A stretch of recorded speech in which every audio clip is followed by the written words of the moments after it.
without filtration. But then we had a lot of problems. We had a lot of problems because probably part of the consumer on this level, on this segment, they are not educated enough to understand that this is not something bad about the wine. I think they see these crystals and they say, oh, this is a bad wine, this is synthetic wine. The body. Exactly. That's something is never happened with the high wines, with the high quality wines, yes. With the Vignazza or with our single vineyards. It never happened because you reach only educated consumer. Yes. But with the basic consumer, people used to buy a bottle for $12, $13, $14. For some of them, when they see that, they don't accept it. They have a problem with yes, they think it's something wrong, absolutely. But as you know, it is not. But we have also to think that not all the people they have so such an high education and the knowledge on the wine. So we have to respect that, and so we prefer to do that. This is the system which controls the temperature of the tanks, of course, which is also controlled on top of that directly from the computer.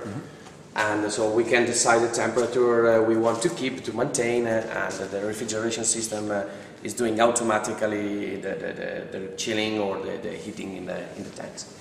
We are still using also Slavonian oak from Slovenia, especially for the classic Barbera, for the Barbera d'Asti Superiore. And not for the single vineyards, but for this classic wine. We don't like...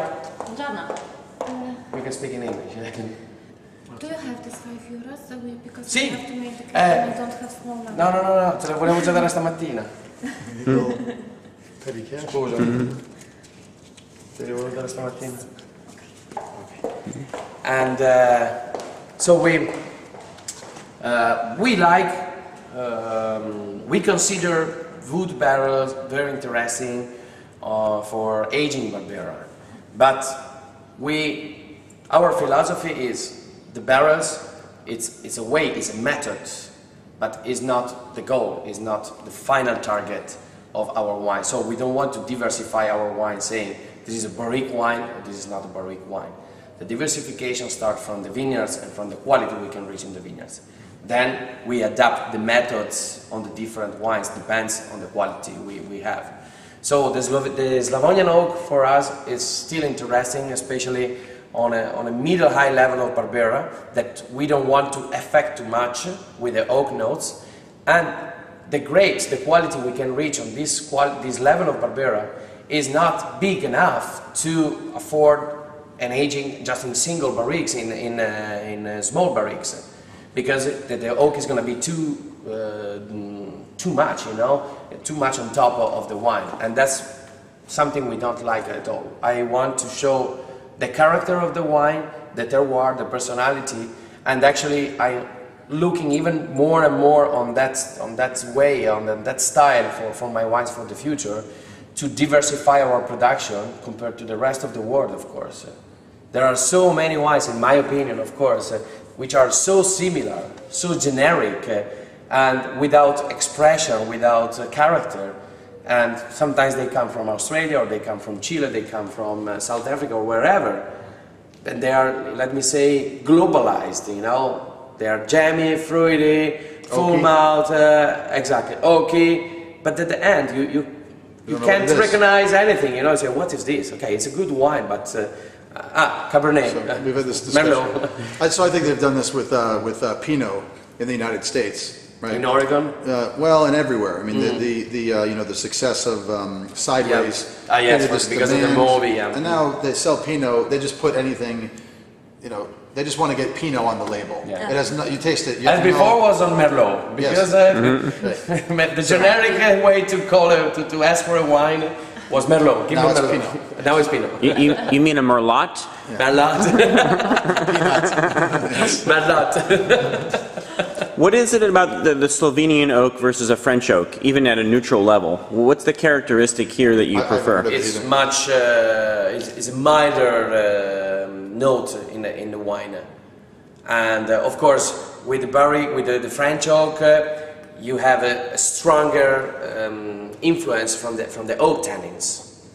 The Slavonian oak is milder, let's say, and especially you have this oxygenation, aeration of the wine, which is very important on a Barbera, without a strong note. I want also to introduce now some tonneaux, like 500, 600 liters, the big ones on French oak, and maybe also some smaller than this, 15, 20 hectoliters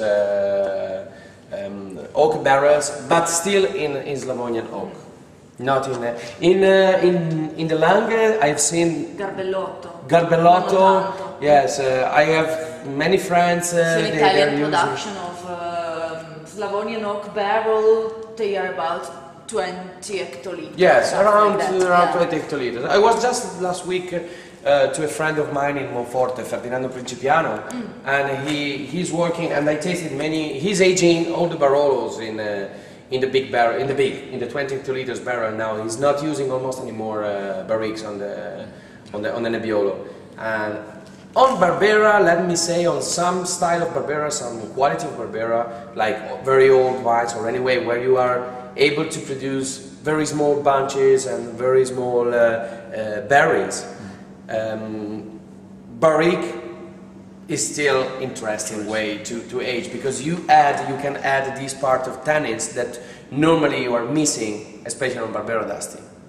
Barbera d'Asti is always missing part of tannins. What is the main focusing now is to find more tannins to extract in the Barbera, and so that's why barrique aging is still interesting. But of course you have to be careful, because I don't like when I taste Barberas which are really totally dominated from oak. Like the first smell, first flavors are on vanilla and this roasting wood. You know, I don't like that. You know, I want to appreciate the character, the typicity of Barbera.